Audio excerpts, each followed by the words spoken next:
Welcome back to IGN Live at San Diego Comic-Con 2018.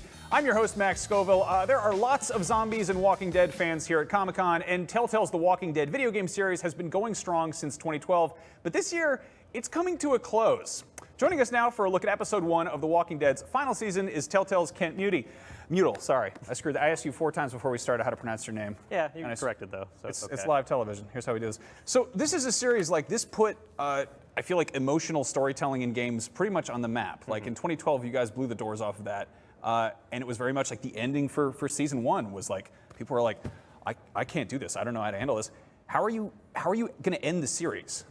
Well, I mean, we're at the studio, we're being really respectful of like the long history and the journey that the fans have been on with the series for so long. And we know, yeah, everyone talks about the end of season 1 and the journey between Clementine and Lee and that bond. And so basically, because we know the world has fallen in love with Clementine over all these years, we're basically trying to make sure that her story gets an ending that feels satisfying and a resolution to basically the journey she started on since the very first season where Lee started to take care of her and teach her how to survive in, the world of the zombie apocalypse. Yeah, I mean, you go to like the trailer for the final season, and all the comments are just, Clem, no, don't do it. It's like you're holding a gun to a loved one's head. Everyone cares a lot about Clem. Yeah, well, you've been building her up as this wonderful character for so long. Now we're looking at the first 15 minutes of episode 1 of the final season. Yeah, this is a scene fairly early on in the first episode. So just for some context here, this is Clementine and AJ, the boy that she's taking care of, have been traveling on the road for like a really long time. They've been like looking for some place to stay and for food to eat, and they've kind of been on a journey for so long that they're kind of getting a little bit to the end of their rope and just trying to survive on their own in this world. It's just been hard, and they're hoping that they can find something better. So in this scene, they found an abandoned train station, and they're hoping that maybe inside they can actually find something to eat. Which is like a rare commodity now. Yeah, I would imagine this. You guys, it's been 5 years post-apocalypse at this point. Yeah, we're so far in actually that like most like terms of like prepackaged food and stuff you would expect to find is like gone now. Like you're not going to find the Twinkie factory at this point to make it to the end. Now, how did you like strike the balance between like mature storytelling and it being about children? That's always like a very touchy subject in games. Yeah, it's something we're trying to always be respectful of. I mean, The Walking Dead, like even though everyone's children, everyone kind of has to grow up a lot faster, right? Like everyone kind of has to be hard to survive at this point. So even though it's children and stuff you've seen from other material, like the game is actually about a cast of children this season. And kind of see how the fact that they have grown up in this world kind of without adults like being able to take care of them for a while gives us kind of like a really unique take on the apocalypse at this point, given that people have seen so many other like apocalypse stories before. It's kind of like a Lord of the Flies thing too. There's a bit of that. There's a little bit of that, yeah. Now, do you have people working in the game? How many of them have kids and have like taken sort of that experience and put it into the game? We definitely have a lot of people have kids. We definitely get a lot of opinions around the studio about like how the child characters should talk.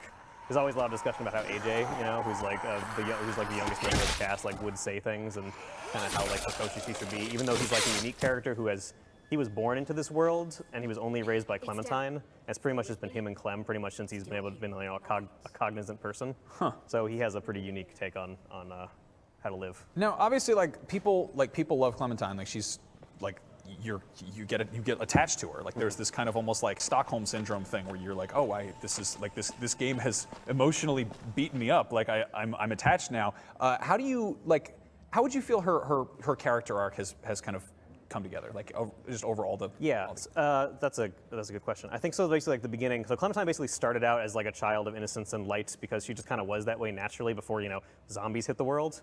And so Lee had to kind of like take this very kind of like soft and sweet girl who kind of believed in the goodness of other people and kind of like make her a little bit harder and kind of teach her how to survive. And so I think across the arcs of the season, across seasons 1, 2, and 3, she's kind of been getting harder and more capable. And as you see her here, she's now a like completely hardened apocalypse survivor in this world. She knows exactly how to live. She knows how to deal with zombies, and she's passing all these lessons on to AJ. Yeah, but you don't want to, you obviously don't want to harden her too much because she's still compassionate and kind of like, she's still compassionate by default, and like her caring for AJ is kind of where most of that comes out in the season in particular. And players still have the, the opportunity in how they just decide to play Clementine, how hard or how soft she decides to go. There's sort of like a spectrum of Clementines you can go depending on how you play the thing. Now, can you tell a little bit more about AJ and sort of what kind of a role he fills in this? Yeah, so AJ is kind of like, there's an obvious parallel going on between Lee and Clementine. Now it's a bit more like Clementine and AJ. Like Clementine finally has someone that she's taking care of and needs to like pass lessons on to and protect. But what makes AJ different from how Clementine was in the first season, whereas Clementine was, sweetness and light, AJ was born in this world and born in the world of the apocalypse. So he's just like, since he first talk has been learning how to survive in a world of zombies from Clementine. So he's a little harder, and he's a little more of like a little capable war child. But he doesn't know a lot about morality and such because they haven't been around other people. So kind of dealing with how you like integrate him into a society and that kind of stuff is the things you need to be able to teach the kid. Would you say that like Clementine is trying to sort of endow him with almost more of the sort of pre-apocalyptic sort of softness and warmth, as opposed to just harsh survival instinct? That's actually something the player has control over in the season. The player can actually decide, like, because the world is so hard, do you want to make AJ hard too, so he'll be protect himself, or are you more concerned with like giving AJ more of like a childhood or more of like compassion in a way that would you think is more important for his like soul? Okay. Can you speak a little bit about sort of the culture at Telltale surrounding The Walking Dead? Because this was the game that really put you guys kind of on the map, and just like a Telltale game became a depending on your household, a household term. Yeah, I mean, The Walking Dead, when it hit and was such a huge success and won like 80 Game of the Year awards or whatever, like completely changed like Telltale. Like it was, we knew we were making something special when we were making the first season, but we couldn't have predicted how big it got. Like none of us expected it to blow up in the way that it did. And ever since then, it's sort of like been our benchmark for like quality, and like we know it's what our fans care about the most, and we know we need to follow up and like nail it with this final season. So you say final season? You've done sort of side steps, and there was the Michonne, and there was 400 Days, and you've done sort of like tertiary things to The Walking Dead. Is this the end of Telltale's relationship with The Walking Dead this season? This season is the end of Clementine's journey, and that's as much as I'll say on that. Okay, well that's fair enough. Yeah. Now a lot of people, I think, that sort of that interactive narrative approach to games, like people are always pushing that envelope further and trying to really drive it home. Is there a world in which Clem doesn't live through this? Is there like a down ending to this? I'm definitely not going to spoil any of the endings to the season.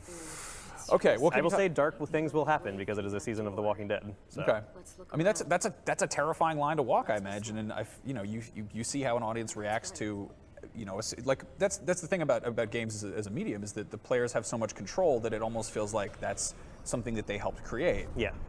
And if you suddenly just kind of jerk the wheel and you're like, well, anyway, the ending's this, bye, sorry, and people get worked up. Yeah, I mean, we do a lot of work to make sure that the endings and the choices and the paths you can take in the game feel like something the player would want to, either they've chosen themselves or the circumstances around it make it feel like that's what they should opt into. Like it's kind of like game design in general. You want to make sure the player and the character are as aligned as you possibly can make them. And so that's either through the choices or through the circumstances based on what we've set up about the character. Actually, if you would like to do a little host participation here in our demo, we have a bit set up here. So Clementine and AJ need to get into this back room because they're pretty sure that there's food inside there. They've entered this abandoned train station, and they found this tied up zombie couple who have tied themselves to chairs and drank poison so that they could die in their own home and gaze outside that window at the sunset forever. They have a key on them. So Clementine could kill them and take the key, despite the fact that this is what they wanted, or you can send AJ through that small hole into possible danger, but you know that there's food in there. Ooh, and Clementine has talked about, like, AJ goes like, we should kill them, they're not people. And Clementine says something to the effect of, but they were used to be people, and as people, they asked to be left alone. And so what would you choose in this scenario? You know what? I think it's just a safety hazard to have them sitting there. I think we should ace them. We should get rid of the couple. Okay, kill the couple. I'll get the key. I mean, maybe I'm a monster, but I don't know. Maybe. I mean, what if some other pair of children stumbles into this train station? Who knows? There's just zombies sitting there. That's true. They're not much of a threat. They're tied up and they're pretty weak and old. But all right, get the key. Come on. Double tap it. you gotta double tap this one. She's a little blurry. Oh. Yeah, the gore and the character models and stuff look really fantastic this season. I think we can say. The art style has been like pushed, I think, even to the best version of our sort of like living comic book thing that we've been trying to do since the first season. Mm-hmm. We even have this thing we're calling graphic black, where like objects far away from the camera get like really solid black and solid colors and stuff as you get farther away to create this sort of depth of field effect that's like comic book based as opposed to like camera based. Have you ever considered doing a black and white filter for these games? I mean, we've thought about it. I feel like that could be really cool, just because it would look like really like the comics. Yeah, it could look really cool. Now this is, we've seen you guys kind of put The Walking Dead previous seasons on all sorts of devices. Are there ever any plans to do like a remastered kind of complete series that really wraps everything up together, or is that? We've actually released The Walking Dead: The Complete Collection for consoles. But now you've put out the finals. Now we put out the final season. So I don't know if in the future we'd add to make some kind of collection that includes this as well. It is important to note, if you haven't caught up on The Walking Dead and you want to, if you pre-order this season, you will get The Walking Dead Complete Collection for free. All right. Can we check in on what's going on in this just horrible dystopia here? Yeah, we should. So Clementine and AJ found a back room, which is clearly where the zombie couple was staying. And AJ even finally found some bullets for his gun. Clementine has taught AJ how to shoot the same way that Clementine taught Lee taught Clementine to shoot. And he's like, it's like something he's good at because he is, trained to survive in the apocalypse. That's right. So, but him having a gun at this point was almost like a security blanket. It's not really, and now he's suddenly got bullets for it, and it's like a real thing. Yeah. Oof. You can definitely tell he's used it before, but they were out of bullets. And the beginning of the scene we didn't see actually starts with him like clicking the gun in the car. And that kind of immediately tells you how AJ is a very different child. AJ was born into the apocalypse, and this is the kind of world he's had to grow up in. So he's way harder than a child growing up in our world would have to be. Spoiled. This is gnarly. Yeah. This is some bleak business right here. It should make you feel some bleak things. And you can actually, even right here, choices still matter. You can actually determine whether AJ gets to swear or not.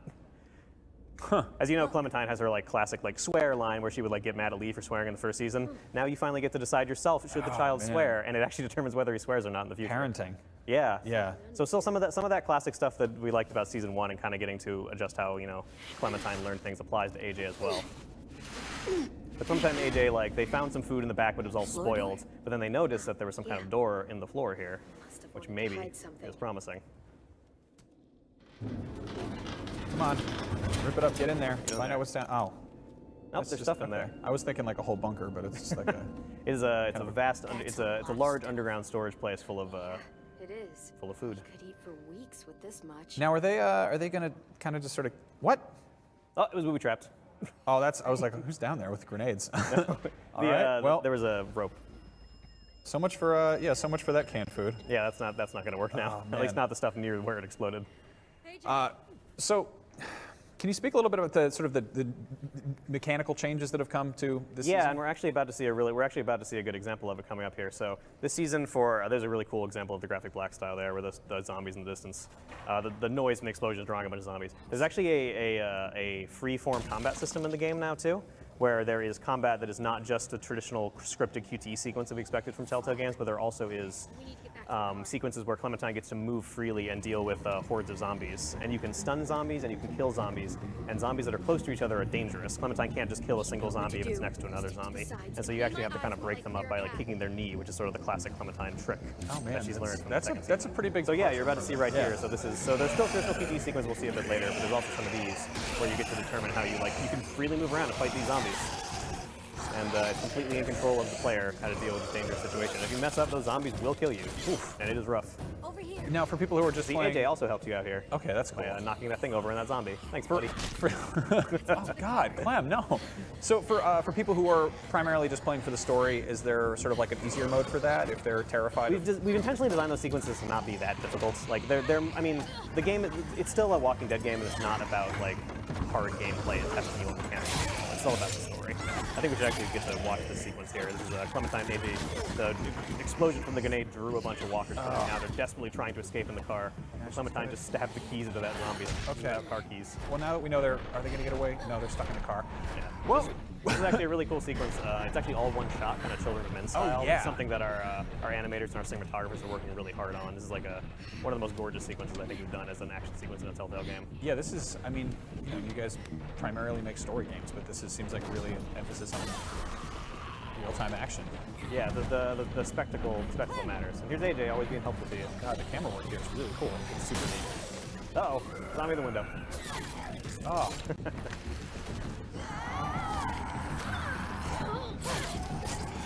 Yeah, AJ with a little knife. So again, this is really pretty early in the game. And Yeah, this is pretty much the opening chapter of the game. And there is, of course, entirely a scenario where you don't open that panel and turn on the grenade and attract a horde of zombies. In this, you do always open that panel. You do always open. Yeah, Okay. Although you get to determine how you get in there, and there are more significant choices that branch things a little bit more later in the episode. Cool. But this sets the tone for the whole story. This is the kind of world that Clementine and AJ are living in. and how hard it is for them. This is gnarly. The sequence is so cool. The animated cinematography. Well, we've got to wrap things up here. The first episode of the final season of Telltale's Walking Dead hits PC, PS4, and Xbox One on August 14th, and there will be a Switch version to follow. I really, really hope you don't kill Clem, but if you do, I mean, props to that, I guess. Now, if you're a fan of Telltale's Walking Dead, you'll definitely want to stick around, because coming up exclusively on IGN, we are reuniting the voices of Clementine and Lee, and then later on, total change of tonal pace, we're going hands-on with Super Smash Bros. Ultimate. But right now, we have to take a short break.